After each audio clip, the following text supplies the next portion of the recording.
Welcome back to another episode of the RZR Fantasy Football Podcast. It's going to be a good show as always. It is hosted by myself, Nick Faber, and normally my co-host, John Valencia, who isn't here today, unfortunately. But just so you don't have to listen to me talk your ear off for the next 30-ish minutes, I was able to get RZR's first guest on the show. I'm very excited. A friend that I met a couple years ago down in Mobile, Alabama. He is a host on the Bleacher Report Stick to Football podcast. You may know him, Mr. Connor Rogers. What's going on, Connor? Not much, Nick. Thanks for having me on, dude. I really appreciate it. My pleasure, man. Thanks for joining us. Like I said, John's not here, so I doubt our fans wanted to hear me just talk for 40 minutes-ish. So I'm glad you were able to join us. If you're new to the show, listening, what we do is we put out a tweet. If you follow us at RZR Fantasy NFL on Twitter, we put out a tweet about 2 or 3 days before recording, and we let the fans choose what they want to hear. You know, don't let us come in here and just pick what you need to listen to. You tell me what you want to listen to, and we're going to try our best to talk as much about that theme as possible. This week, you guys chose AFC and NFC South player projections. So basically, we're going to be talking about all those players. If you've listened to the show before, as you may know, we may venture off and start talking about absolutely everything and anything but AFC and NFC South players. But we're going to try to keep it with that theme.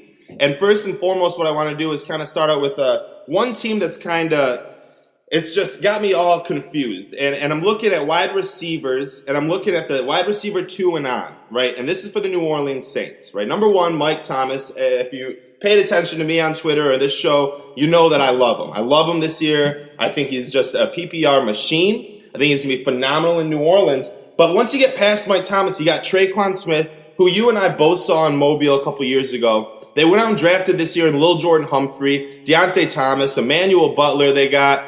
They went out and signed Rashard Matthews, who I like Rashard Matthews a lot. I liked him when he was in Tennessee. He just never flourished in the Tennessee offense, but I think it'll be better with him in New Orleans. They always have Ted Ginn. It seems like he's just always on that team. He should be healthy this year, ready to go. They picked up Simi Cobbs. They still have Keith Kirkwood. I mean, this wide receiver depth is unbelievable in New Orleans, in my opinion. A lot of players that I like that are just falling under the radar. So maybe not in fantasy. Like Traquan Smith is the only one being drafted this year, but so for me, I like Traquan a lot as well. I like the New Orleans Saints. I like this division. I think there's going to be a lot of points scored in this division, and that's why I'm kind of targeting the Saints, the Falcons, the Panthers, the Bucks when it comes to fantasy redraft this year.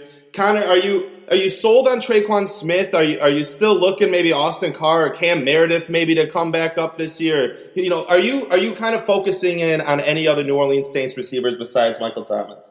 I would really like to see Traquan kind of come in and own that role there. And this was such an interesting group last year when you talk about the rotation of everybody getting their touches. Obviously, Alvin Kamara is going to get his own targets as well, which takes away from some of these guys at times. And Michael Thomas has just been really one of the bigger target monsters in the NFL, especially in terms of pure production for the last couple of years. But I think the upside of Traquan Smith is something to be excited about because we've seen some really big weeks from him. He's obviously a younger guy, but he's not young to the point where you don't think he can he could really take some steps this year. I think there's growth potential there in this offense. And we've seen New Orleans develop so many receivers in the Sean Payton era with Drew Brees and Pete Carmichael there. I mean, they've really developed some guys over the years. Ted Ginn, it just seems to be the fallback here because every time we think it's over for Ted Ginn, he'll come out and put up 80 to 100 yards in a game and a long touchdown. And he's somebody that's like an ageless wonder. I mean, we had him in at Bleacher Report on the left show not that long ago. The way he trains, it's kind of what separates him from the pack of veteran wide receivers, why he still has that top gear speed at his age. So I look again, I mean, he's 34 and you want to say, well, let's write him off for Traquan Smith, but I don't know if I'm ready to completely go there right now. But if you're looking for an exciting upside option in this group, it's impossible to say anyone but Smith. I agree, and you brought it up exactly. Like his ceiling is just so high, in my opinion, because we've seen a couple monster weeks from him. We saw that Traquan Smith has the ability to be a flourishing wide receiver in the league and in this offense. And though Ted Ginn is always that sneaky guy, and some guy you look after he puts up 80 yards and a touchdown, you're like, man, I was thinking about starting him in my flex. I probably should. But he's that guy you just never really want to start because you don't have a lot of confidence when that week's going to be. Traquan is kind of more the guy that I'd rather roll the dice on a week-to-week basis with Traquan. But let me ask you this here, Connor.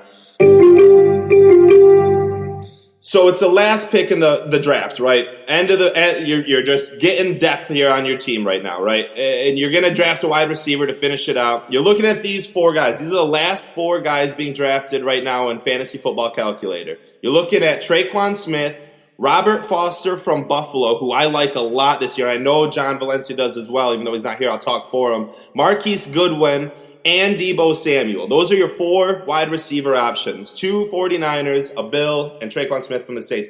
Which of those 4 are you taking to round out your team, Connor?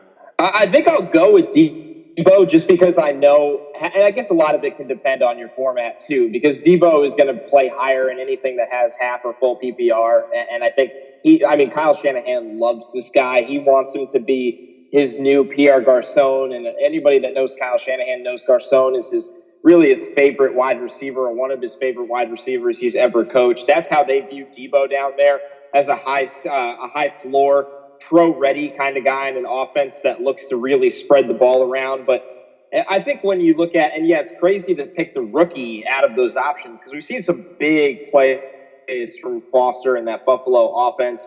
So that one it's a toss-up for me. I think I would go with Deebo because I feel like there's such a role open in that offense for what I like to call, manufactured touches or schemed open targets, where Kyle Shanahan, Jimmy G, and Deebo are going to work together, where he's the guy that's going to be open. He's a reliable pass catcher, reliable hands. He makes things happen after the catch. It wouldn't shock me if Deebo is somebody that's really penciled in as a wide receiver 3 across the board in fantasy by halfway through the season. So you're not worried, so what scares me about San Fran, to be honest, to answer the question at hand myself, is I probably would take the fly on Robert Foster. And the big reasoning for this is, though I think San Francisco is going to have a more prolific offense, they're going to score more points, which is what I try to go for when I'm drafting in fantasy. But what scares me about San Francisco is there's so many mouths to feed there. I am not sold. A lot of mouths, yep. I'm more sold on Dante Pettis than I am Deebo Samuel, and I just don't think they're going to try to 86 or nix George Kittle out of this offense. Tevin Coleman's going to come in and take receptions. McKinnon's going to come in and take receptions.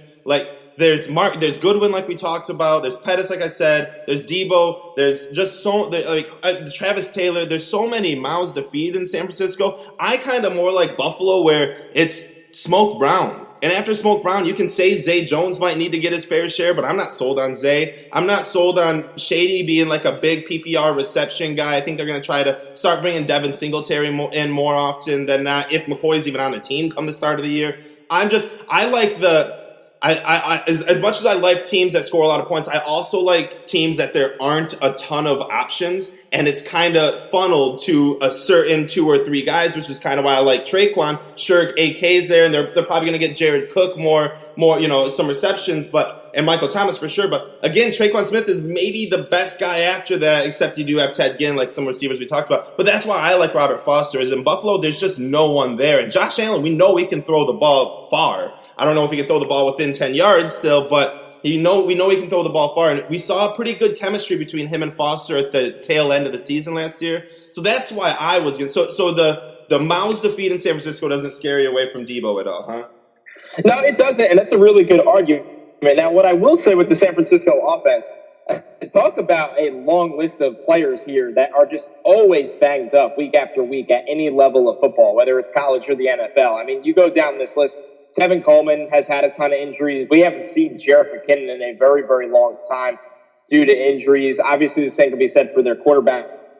But more importantly, look at these wide receivers across the board. What Jordan Matthews are you going to get? Marquise Goodwin. Jalen Hurd was hurt throughout the entire draft process. Dante Pettis, I think, has played 12 games in his NFL career. So it's fascinating to me because Deebo definitely has risk factor, because you made a great point. There are a lot of guys in this offense.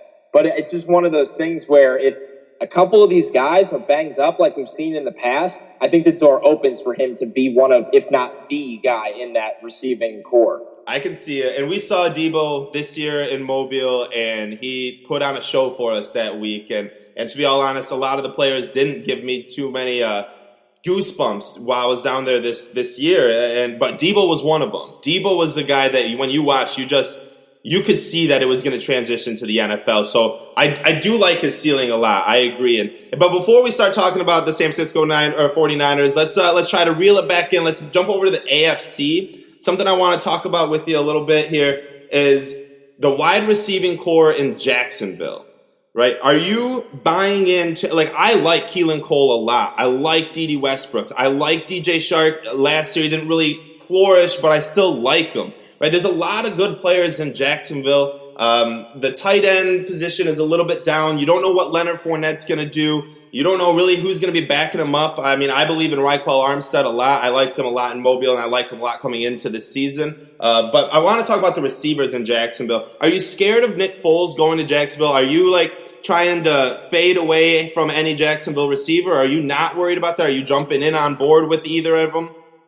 I am firmly staying away from this offense just because of the volatility of the entire thing. I think it's the X factor of Nick Foles being outside of Philly, and I know he has some familiar faces on the coaching staff there, but it still makes a difference. I think Leonard Fournette, between the friction with the team, the injuries, all kinds of weird problems there, this is a team that's going to run the ball a ton, so I'd love to take the flyer on him, but how early? Raekwon Armstead is definitely somebody that can handle the rock if need be. I look at the wide receiver group, though, and, man, this becomes a little bit of the land of misfit toys at times. Terrell Pryor really leads that front.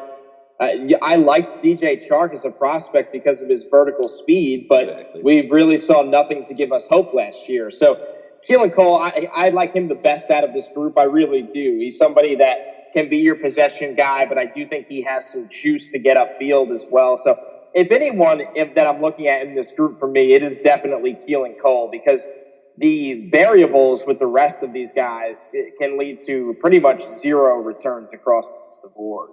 I agree. See, and the big thing for me is I just am not sold on Nick Foles. I think he's a talented NFL player. I mean, he's a Super Bowl winner. That's unbelievable.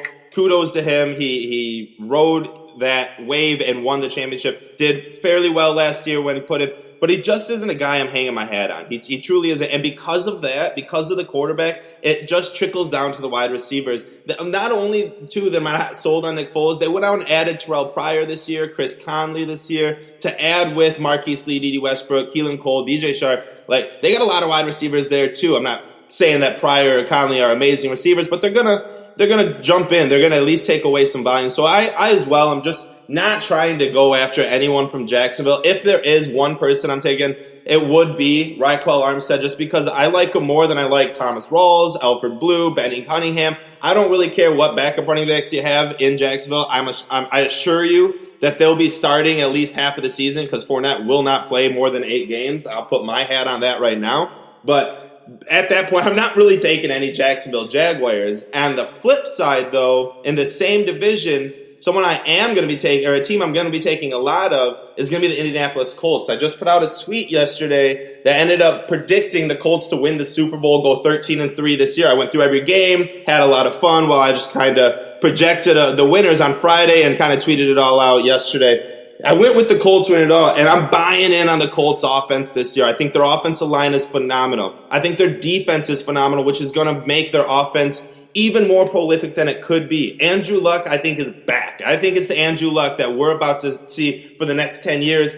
Regardless, any injuries, hopefully nothing happens. He is the best quarterback in the league, in my opinion. I'll take him over Pat Mahomes, over Aaron Rodgers. If you're going to ask me to win a Super Bowl, I'll probably take Brady. But in fantasy, I'll take him over anyone. So I'm buying into Luck, which means I'm buying into T.Y. Hilton. I love Paris Campbell this year. I love Devin Funchess coming over there. Eric Ebron, Jack Doyle healthy. You know he's going to hit his tight ends. Are you buying into Andrew Luck? Are you buying into anyone else on the Indianapolis offense? I am definitely buying into this team, and a lot of that has to do with Andrew Luck. Now, there are certain names in this offense that I like better than others. I think when you look at Ebron and the tight end group, you just love the scoring production there. And I know, of course, people are expecting that to come back to earth this year a little bit, but I still think he can give you a ton of production at that position. Why Hilton is electric, and you love to see the connection between these two. I'm fascinated to see what Funches can do in the red zone for this team because they didn't have a guy last year across from Hilton to go to, and as up and down as Funches has been throughout his career, I think they legitimately have a plan for him right now.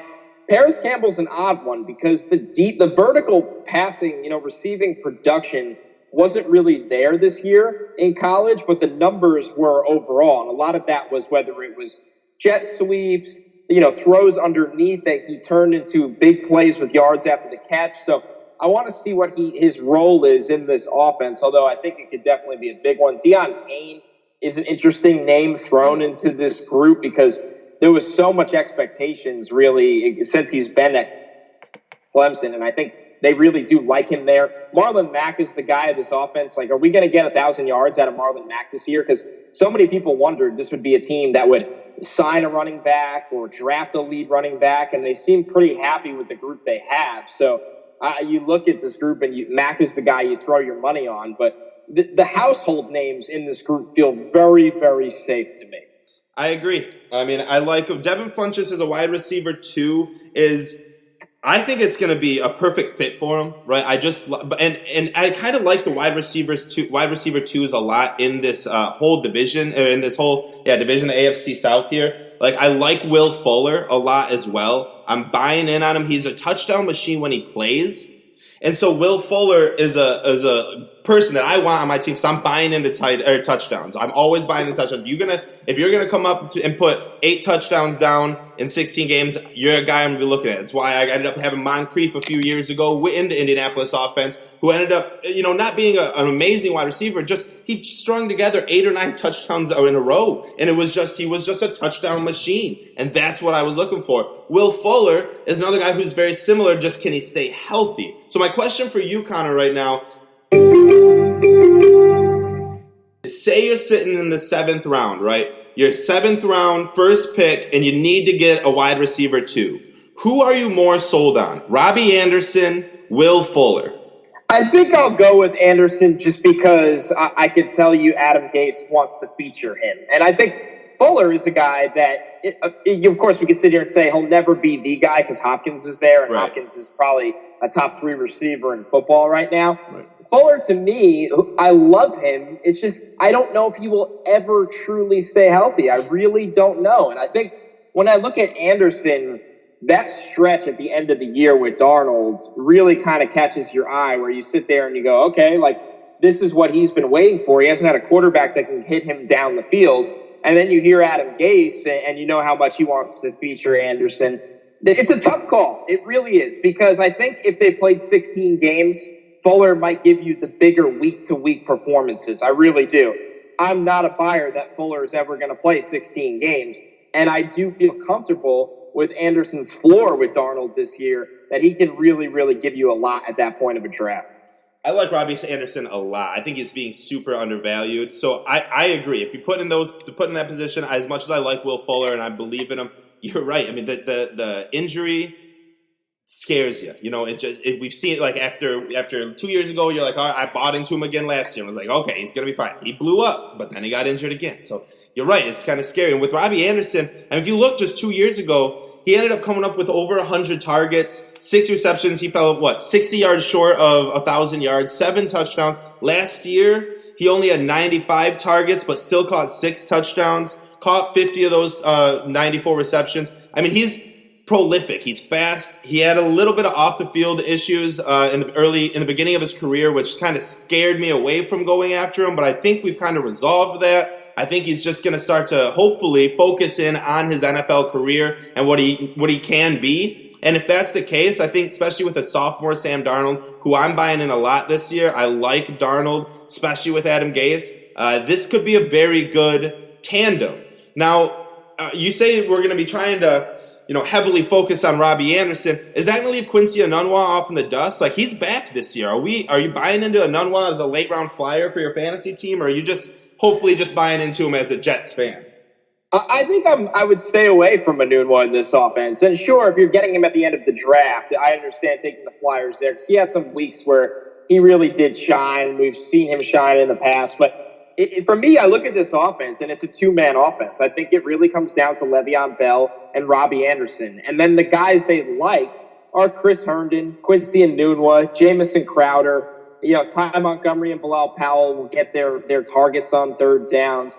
Those are just guys they like. But you want to talk about the guys that are featured, it really comes down to Bell and Robbie for me. And that's why I'm buying the Robbie stock this year higher than ever. It's a good time to be doing it. Robbie's going right now as the last pick in the 6th round. He's going after guys so some guys I would take Robbie Anderson over. I'd take him over DJ Moore. I'd take him over Tyler Boyd. And I probably would take him over Alshon Jeffrey, all being drafted in front of him. Alshon being the one guy that I may want to take over Robbie. That would be a kind of a pickle for me, just because I am buying into Philadelphia this year, and I do like Carson Wentz comeback train this season. I think he'll be a very strong candidate for comeback player of the year, Carson Wentz, even though he wasn't fully gone last year. He just wasn't himself. I think this year he's going to be back to what we saw a few years ago. Would you take Robbie? You say you're buying him high, but would you take him over Tyler Boyd, DJ Moore, Alshon Jeffrey? Are either of those three names going to top Robbie for you? Yeah, I would roll with Robbie there. And I know you look at Boyd and you like the 1,000-yard season, the 7 touchdowns and almost 80 catches, but we saw what that team just did in the draft. I mean, they want to run the football. They drafted a unit entirely composed of guys that could block for Joe Mixon in a new offense where that's what they want to do. So I like the upside of Anderson over Boyd a lot more. DJ Moore, a lot of question marks there. That's a true flyer pick for me when it comes down to it. And then Alshon, we've seen the injury troubles in the past. That would be the toughest one for me, I think, right there, Robbie or Alshon. I know Alshon came back and had similar numbers to Anderson last year. They actually have very similar numbers combined over the last 2 years. So I'd go with the younger guy with more speed and Anderson, who's 26, rather than Jeffrey, who's getting near that 30 mark. When you're drafted in fantasy, do you sometimes have to remind yourself not to just draft Jets because you're hoping for like a great season from them?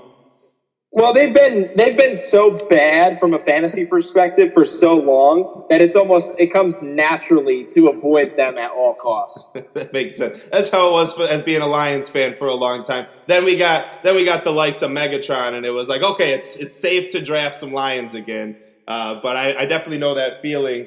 We're running down to about the final 10-ish minutes here. It's been great. We've been kind of skipping away. One thing I wanted to ask you about the Jets, though, before we kind of jump back to the AFC, NFC South. Are you buying in on Sam Darnold this year as a fantasy quarterback? I think it depends on what level that really pertains to. Because do I think he's going to be a top 10 finisher? I don't.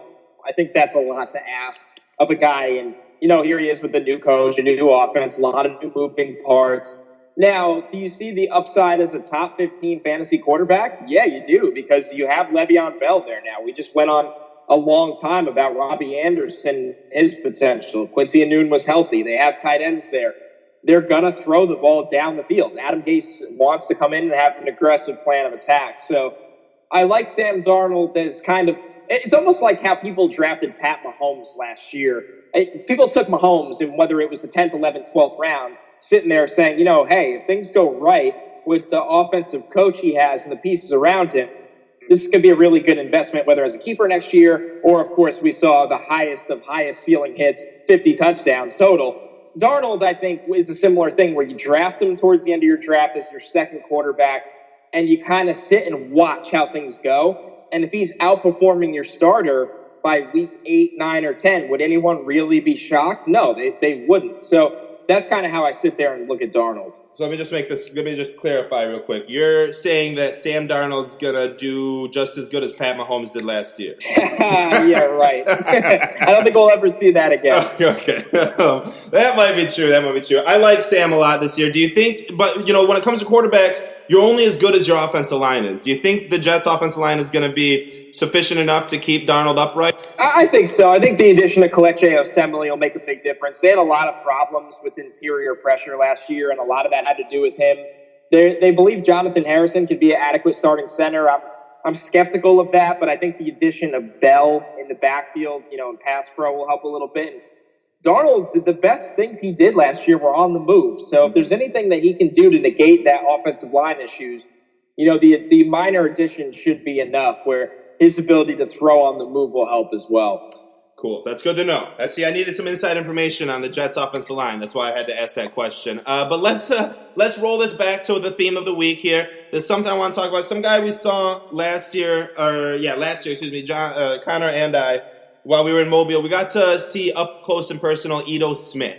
He's a backup right now for the Falcons. We like we said, Coleman's gone. Coleman's out of there. He's with San Francisco. It's now Devontae Freeman as the main guy in Atlanta. They gave him all that money a few years ago, and they want to see some production out of him. But if he comes through with another injury, or it's just not what we're used to seeing from Freeman, are you buying into Ito Smith as a backup, or are you going with more like Olesen, that's someone that they went undrafted free agent, or maybe it was a late round draft? I can't remember exactly. But are you buying into Ito or any of the backup running backs for Atlanta, or are you even buying into Devontae Freeman, or are you staying away from that whole running back crew? I think this is a group I stay away from right now. I mean, it's crazy what we saw with Devontae Freeman last year. And on Stick to Football recently, we did our top trios with quarterback, wide receiver, running back trios. And my assignment was based off of 2018. And a lot of Falcons fans were upset with me and said, how could you leave us out of the top 5 trios? And I said, Devontae Freeman didn't play last year, right? They can't be a trio based off of 2018 when the running back was a non-factor. And it's been a little cloudy of where he's at right now. I know they're optimistic, but at the end of the day, I think this is something where you hope he's back and you hope he's amazing again, and you love Matt Ryan and Julio Jones. But when you look at this backfield, I say, why play with the risk? I know they added 2 really good run blockers in the draft. That'll help there, but I just would rather see it instead of taking a blind bet. Definitely. I like Devontae Freeman a lot this year. I like him. I'm buying it. I'm not buying into Ito Smith to answer the original question. Where's Freeman going? And that's what I was going to bring up. So Freeman's going 3rd pick in the 3rd round. If he's going late 4th, if he's falling to 4th round, I'm taking my flyer on him. 3rd pick in the 3rd round. That means he's going before. So you basically be looking at, and I would be taking a few guys besides Freeman, but you're looking at Freeman, Marlon Mack, Josh Jacobs, Aaron Jones, Kerryon Johnson are the top 5 running backs going in the Devontae Freeman range. So for me, sitting at the 3rd pick of the 3rd round, I'm going with my boy Kerryon Johnson, not just because he's a Lion, but because I truly believe that Bevel's going to come in and make the Lions team more of a running team. They're going to the offensive line is just a whole nother year healthier, a whole nother year in chemistry. You can't forget Frank Ragnow, who's now going to be moving over to the center position. I think a lot of things are in fit to make Kerryon a very, very, very solid running back option. But I also like Aaron Jones a lot because I think he's going to I think now that McCarthy's gone, I think LaFleur is going to finally see that it's Aaron Jones' backfield. And Jamal Williams just is not that good of a running back. I'm sorry to say, but he's not. Aaron Jones is a very good running back who can have very high yards per carry averages. He can score. He can do a lot of things very well. And I think Green Bay is going to kind of go back to what we saw what we're used to, and they're going to be a little bit more prolific than what we saw last year. Last year was just a weird season. I think there was a lot between Rodgers and McCarthy behind the scenes that just set a tone for the entire offense. It wasn't there for Jones. Also, he sat out a couple of weeks. So I'm taking Aaron Jones. I'm taking Kerryon Johnson. I'll probably even take Marlon Mack over Devonta Freeman. I probably wouldn't take the rookie Josh Jacobs if we're talking just redraft, because I don't know what we're going to see from Jacobs in the Oakland offense. I want to believe he's going to be the bell cow and he's going to get a lot, but I just don't know if I can buy into it. So I'll probably take him. But I'm taking Mack, Aaron Jones, Kerryon Johnson all over Devontae Freeman. What about you, Connor? Yeah, I think I'm with you there. I think I like the floor of those other guys instead. And I do see, a pretty wide spectrum with both Freeman and Jacobs. Just Freeman with health issues and, getting back into the flow of things. Jacobs with what is that offense going to be? At times it was ugly with Carr last year. So you look at a Colts unit we talked about glowingly about. You got to like Mack. I think Kerryon is exactly the guy we expected him to be already at Auburn, which is very promising returns there. So I'm with you all the way. I think it's an interesting group how you value it, but I think when you're looking for that second running back at that point in the draft, you just want somebody that won't bottom out. I agree. That's exactly what I'm looking at. And Devontae Freeman just seems like a guy that could just bottom out on you and literally just be a waste of a 3rd round pick, which is just not what I want when I'm drafting that high. I don't mind taking flyers on guys a little bit later. Like I said, if Freeman gets to the 4th round, that's a guy I'll be looking at for sure. But in the 3rd round, I'm just going to be overlooking him. But one other team we haven't talked about in the NFC South is a team that's getting my favorite coach in the entire NFL who sat out last year but is back this year. He's the coolest coach there is. He's the most gangster coach there is, Bruce Arians. Do you think he's going to come in on year one? Like, it's pretty rare from what I've been watching NFL for a long time, and I'm sure you have as well. It's rare that coaches come in and on year one make a team just prolific and phenomenal and completely do a whole flip of them. It happens. And I'm not saying Arians isn't a guy that can do it. Are you buying into Tampa's offense this year? And for me, to answer it real quick, I'm buying into their offense. I'm not buying into their team. I think their defense is still going to be very shaky, even with the addition of Sue. They still lost McCoy. Vita Vea should be a lot better this year. I like their defense, but I still think they're going to be giving up 30 points a game. And if you're going to give up 30 points a game, that means your offense is going to be trying to score 30 points a game. And that means there's going to be a lot of passing. So I'm buying into Mike Evans this year. I'll even buy into Rojo going in the 10th round, I think he is. So that's a flyer I have no problem taking. Chris Godwin's going in the 5th round, so he's a little high for me. I am not sold on Godwin personally, and I'm probably not going to go with Winston. So of the offense, I like Evans a lot. I like Rojo. Are you going with any Tampa Bay offense? Do you like them this year? Or do you think they're going to need a year under the new scheme? I'm definitely all in on Mike Evans. I think we've seen Arians, really get the ball to his number one wide receiver time and time again. That is a little high for Godwin, but I think with Humphreys out the door, people really like the targets he'll get now and there. So I understand it. I would stay away from Jameis. There's just so much volatility there. He'll have some big-time garbage time numbers this year at times, but overall, just staying on the field and not turning the ball over is always a question with him. I think when you look at the backfield, if you're talking about taking a double-digit round kind of flyer, Rojo fits the bill because the door is wide open for him to start in this offense. That's why they drafted him in the 2nd round 2 years ago. So I'm really with you on all those accounts. I think from a fantasy perspective, this is probably an offense that you buy into. You just know that you're going for the top-heavy kind of guys, the guys that are sitting right there at the top, whether it is Evans, Godwin, and then if there is a flyer in this offense, it obviously would have to go to Rojo. I don't really like playing the tight end game when there's 2 tight ends on the roster that split targets, and I know they've both been productive at times, but I like messing with that. So it's an interesting group. I think it'll be a productive group. You just have to really pick your spots. I agree, and you kind of took the words out of my mouth. The next thing I want to talk about was the tight end situation there in Tampa Bay. I like Cameron Brate a lot. I think he's a very good red zone tight end, which kind of is like a vulture when it comes to your fantasy. He's the Mike Tolbert of tight ends when it comes to fantasy. Kind of stings for O.J. Howard. And it also seemed last year that when Winston was playing, he kind of favored Cameron Brate more than O.J. Howard himself. It wasn't Ryan Fitzpatrick was the guy that was hitting Howard often and getting him a lot of touchdowns. So I'm kind of scared. Now, when it comes to fantasy, are you someone that's going to be looking at the tight end position in the 5th round where O.J. Howard's going or Hunter Henry's going? Or are you going to be waiting a little bit and trying to take a flyer on a guy like Austin Hooper in the later rounds or David Njoku in the 8th round or something like that? Yeah, if I don't get one of the top guys, I'll wait as long as I can and really go to the streamer type options. I think when it comes down to it for me, you have your Ertz and Kelsey's of the world. You love those guys. Once you get outside of that window or that tier, it just doesn't really make sense to reach at the position because we've seen so much failure at that position for so long. Where I'd rather go. We just saw a very good draft class of tight ends. How is Fant going to get featured this year in Hawkinson? So I look at that 5th round range of tight end, guys like Howard or guys like Brayton. I'd rather just wait the entire thing out. How do you think that Fant's going to end up doing? How do you think Fant and Hawkinson? I think Hawkinson will end up being a better tight end overall, and when it comes to blocking and everything in the Detroit offense and get more value. But I think Fant has the potential to be the better fantasy tight end in Flacco's offense, where Flacco likes to hit his tight ends. But I don't know if Flacco's going to be the whole season starter. I don't know if Locke's going to make his way in there or not. I'm a little confused at that. What do you think about Fant this year in fantasy perspective?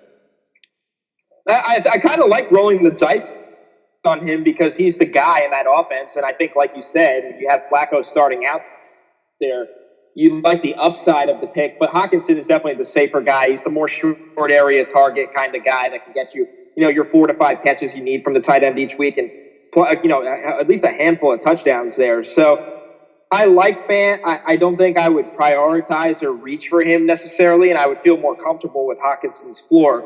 But I think Fant is one of those guys, and we've seen really poor rookie tight end production over the last 10 years, time and time again, where Fant might be the guy that deserves the more praise and hype, year 2, 3, or 4. Yeah, I agree. It's hard to draft rookie tight ends. I just didn't know if you were in on any of them. Last thing, let's finish this out here. NFC South, you have the New Orleans Saints, the Atlanta Falcons, the Carolina Panthers, the Tampa Bay Buccaneers. Connor, who's winning the division this year? Oh, I think the Saints. I think the Saints will be in the Super Bowl this year, and they really should have been last year. I love this team. I love this offense. I like the attitude of the defense. I think people are kind of sleeping on the Panthers a little bit in this group. I think they're getting no love, especially after they signed Gerald McCoy. People didn't understand it. So I like what the Panthers have done. I'm not a believer in the Bucs, like you said earlier, Nick. You're like, I'm not a buyer in their defense. Neither am I. The Falcons just seem like really purely an 8 or 9 win team, not a over the top, over the hump kind of team. I think this is the Saints all the way. I'm going to disagree. I got the Falcons this year. I think that the return of a lot of key injury players last year and a phenomenal draft, in my opinion, that really focused on the trenches. I think we're going to see a lot of wins out of Atlanta. That's why I'm buying into them. Let's go to the AFC South. You got the Indianapolis Colts, the Houston Texans, Jacksonville Jaguars, Tennessee Titans. Who's winning the division, Connor? This is the Colts division from the taking. I am very, very sure of that, but I think the Texans get a wild card spot on top of it. You took the words out of my mouth. I also have Texans taking a wild card spot. I got the Colts going 13-3 and winning the Super Bowl this year. So jump on board. Bovada's got them at plus 1,800. I already put $100 down on him. Give me the money, baby. I thought the Colts were the easiest over team in the NFL. I think they had them at 10.5. Yeah, I think. Or 9.5. I think it might have been 9.5. Either way, smash the over. Exactly. Take it for sure. Thanks, man. That was the show, everyone. Thank you for listening. Another great, enthralling episode of the RZR Fantasy Football Podcast. We had a great time with our first ever guest, Connor Rogers. Connor, is there anything you want to promote here at the end of the show? I think that's it. I mean, just listen to Stick to Football on Bleacher Report. That's all I got to say. So I really appreciate having me on, Nick. It was a good time, man. For sure. I always appreciate it, too. Make sure you follow us on Twitter at RZR Fantasy NFL. Subscribe, comment, like us, star us, whatever it is on YouTube, Spreaker, SoundCloud, Spotify, everything. Check it out. Make sure you're listening. Make sure you follow so you can vote next week for the theme of the week. So we are talking about what you want to listen to. Again, thank you, Connor Rogers, for coming out. Thank you all for listening. Y'all have a great rest of your day.